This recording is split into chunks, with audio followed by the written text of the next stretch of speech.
become an extension of support, as well as providing skills training and factual education that people can take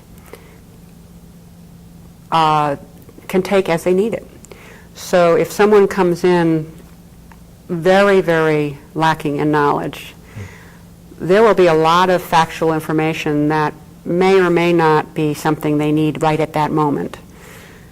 They can take what they need, and they know that by the end of the course, when they leave, they have a notebook that's 2 inches thick of useful information.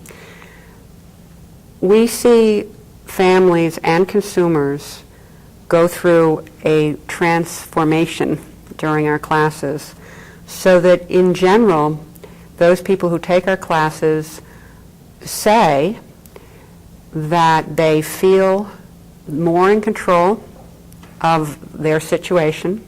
They know where to turn. They know what to ask for. They know the vocabulary they need. And that they also feel that they've got more access to support. They generally are doing better in their attitudes about their ability to change their situation, and they generally feel less stress. So you basically then, to kind of sum it up, is you're really talking about families being more informed and empowered consumers of mental health services. They understand the illnesses more. That would suggest to me that they're blaming themselves less and understand that these are medical illnesses, but it also says that they know where to get support when they need it, regardless of whether or not you're talking about emotional support for themselves as individuals or their families, or real service support if there's a change in the person's condition. If they need crisis services, if they need therapeutic interventions, they really know where to reach out and who to reach out to. That's excellent. They're also talking the same vocabulary because, as I said, we didn't get Mental Illness 101. So when we need to advocate for ourselves or others, we don't always have the language. And so we give them language. But you used the word empowerment, and that is really what NAMI is about. We transform people's lives. We empower them to have more control, to take more control in an informed way of their illness or their family member's illness. As a result, we find that many, many, many people from our courses and our support groups end up coming back to give back. And we have very innovative trainings for family members and consumers to learn how to teach the courses, learn how to facilitate the support groups, but also to do community education. And we have an ambassadors program for family members. We have the In Our Own Voice program for consumers of mental health services.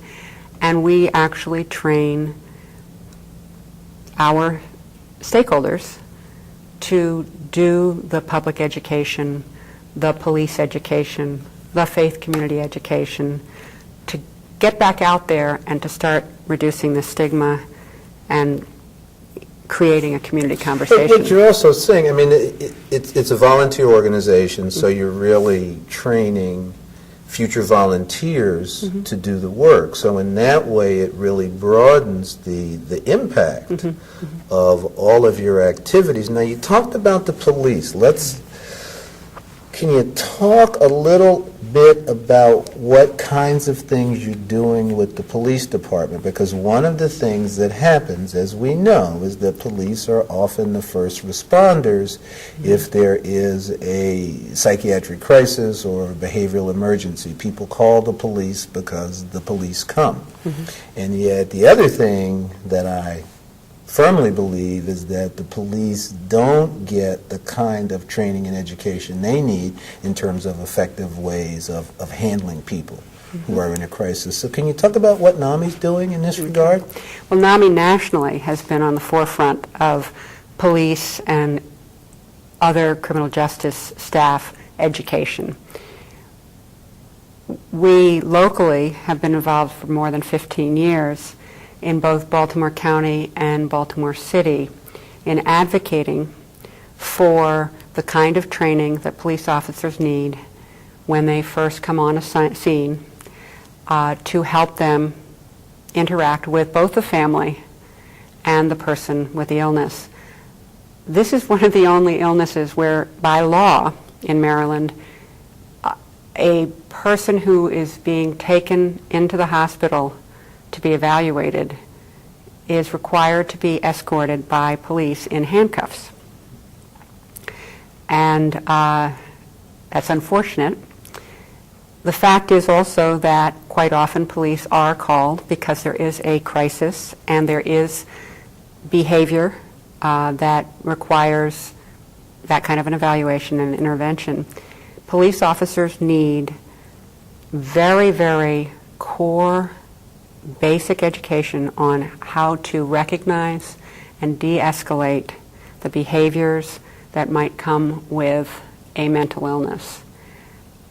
We're not asking them to diagnose, but we are asking them to learn a whole group of tools or ways of interacting with people that they don't always get.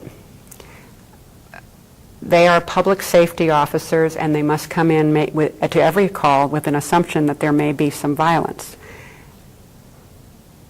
And they are also required to get in, take control of a situation, handle a situation, and get out quickly.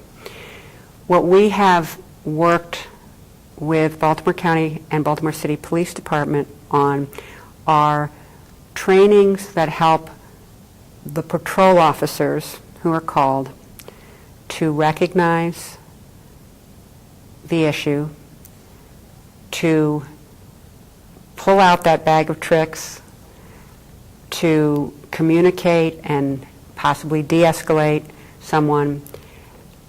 And we hope that eventually that will also involve a consistent linkage with ongoing mental health services.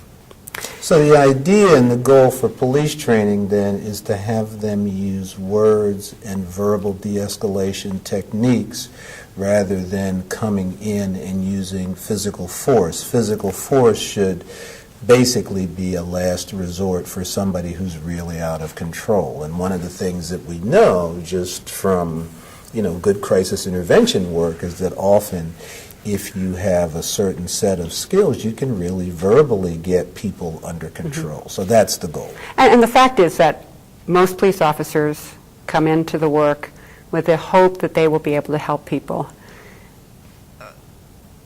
They have a lot of these basic tools. We want to reinforce them and raise them up as valuable resources to them, so that an officer has the ability to take a break, step back, and take the time that it might take to engage someone. The training that we do is we do an interactive training where we actually have the police officers hearing voices through tape recorders, which they have attached to their belts, and they are then required to go through a series of community tasks where we have some of our volunteers playing roles as the psychiatrist in the hospital or in a day program. They must also go out into the community and talk to people in the community and gather information while hearing the voices.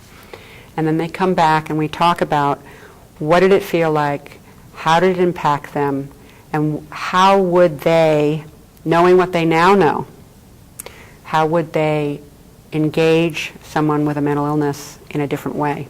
Well, it's interesting because I actually remember reading a story that was published in the Baltimore Sun where one police officer who went through that training, really, it was apparently a major breakthrough for that officer in terms of understanding what it's like for a person who has a mental illness and is symptomatic. And that police officer just talked about how it was really going to change their work.